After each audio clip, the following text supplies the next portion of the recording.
Open challenge என்று சொன்னீர்களே, என்னோடு நீங்கள் நேருக்கு நேர் மேடையேற தயாரா என அதிமுக பொதுச் செயலாளர் எடப்பாடி பழனிசாமி முதலமைச்சர் ஸ்டாலினுக்கு சவால் விடுத்துள்ளார். இது குறித்த கூடுதல் விவரங்களை நமது செய்தியாளர் லட்சுமணன் பழனி வழங்க கேட்கலாம். லட்சுமணன் பழனி, வணக்கம். இது தொடர்பான விவரங்கள் என்ன சொல்லுங்க?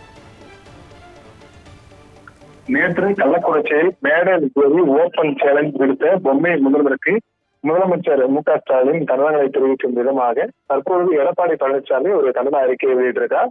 அதில் என்னென்ன கருத்துக்கள் இடம்பெற்றுள்ளது என்று பார்த்தோம் என்றால், நீங்கள் மேடை போட்டு பேசிய அந்த கள்ளக்குறிச்சி மாவட்டம் எனது தலைமையிலான அதிமுக ஆட்சியில் தான் உருவானது என்பது உங்களுக்கு தெரிகிறதா தெரியவில்லையா என்று கேள்வியிருக்கிறார். இது மட்டுமல்லாமல் நீங்கள் என்று பேசிய அதே கள்ளக்குறிச்சியில் தான் உள்ள அரசு மருத்துவக் கல்லூரியை சொல்லும் அதிமுக ஆட்சியின் சாதனை என்னவென்று தெரியாமல் நீங்கள் பேசுகிறீர்கள் என்றும், அதிமுக ஆட்சியின் திட்டங்களுக்கு ரிப்பன் வெட்டி ஸ்டிக்கர் ஒட்டுவதில் 95% வேலையாக கொண்ட நீங்கள் 5% திட்டங்கள் பற்றி எல்லாம் கேள்வி கேட்கலாமா? அதற்கு கொஞ்சமாவது உங்களுக்கு தகுதி இருக்கிறதா என்று ஒரு கேள்வி எழுப்பியிருக்கிறார்.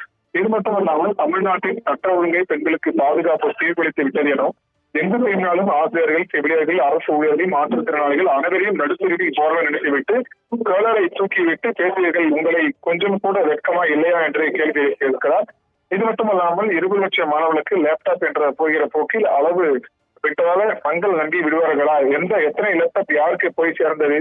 தேர்தல் பயத்தில் 4 ஆண்டுகளுக்கு கொடுக்காமல் தற்போது அவசர கதியில் அரைகுறையாக கொடுக்க போவதை பெருமையாக பேச உங்களுக்கு கூச்சமாக இல்லையா என்றும், செல்போன் ரீசார்ஜ் செய்தாலே ஓராண்டுக்கு ஏஐ சந்தா இலவசமாக கிடைக்கும் நிலையில் அதே ஏஐ சந்தாவை 6 மாதத்திற்கு மட்டுமே வழங்கப் போவதாக தெரிவித்துள்ள உங்கள் பெரிய அரசை கண்டிக்கோனதாக இதெல்லாம் எவ்வளவு பெரிய ஏமாற்று வேலை என்பதை மக்கள் அறிவார்கள் எனவும், மேலும் நீங்கள் மூச்சு இறைக்க வாசித்த பட்டியல் என்பது நீங்கள் நடந்த போட்டோஷூட் பட்டியலே தெரிய வந்துள்ளது எனவும், இதுபோல் நீங்கள் கொடுத்த தேர்தல் வாக்குறுதிகளில் எத்தனையோ விரும்புகிறீர்கள் என்பதை இதுபோல் வாசிக்க தயாராக கவலை வேண்டாம், மூச்சு இறைக்க வாய்ப்பே இல்லை. அப்புறம் ஏதோ ஓபன் சேலஞ்ச் என்று சொன்னீர்கள். பல ஆண்டுகளாக உங்களுக்கு நான் வைத்த ஒரே ஒரு ஓபன் சேலஞ்ச் பெண்டிங் இருக்கிறது. அது என்னோடு நீங்கள் நேருக்கு நேர் மேடை ஏற தயாராக இருக்கிறீர்களா என்று குறித்து கேள்வி இருக்கு. இது மட்டும் அதிமுக ஆட்சியில் பற்றி நீங்கள் என்ன கேட்டாலும் நான் பதில் சொல்ல தயார். திமுக ஆட்சியில் பற்றி என்பது என்ன கேள்விக்கு நீங்கள் பதில் சொல்ல தயாரா என தற்போது பார்த்தோம்னா எதிர்கட்சி தலைவர் எடப்பாடி பழனிசாமி தன்னுடைய கேள்விகளின் மூலம் தன்னுடைய கருத்துக்களை முன்வைக்கிறார் என்பதும் குறிப்பிடத்தக்கது. விவரங்களுக்கு நன்றி லட்சுமணன்.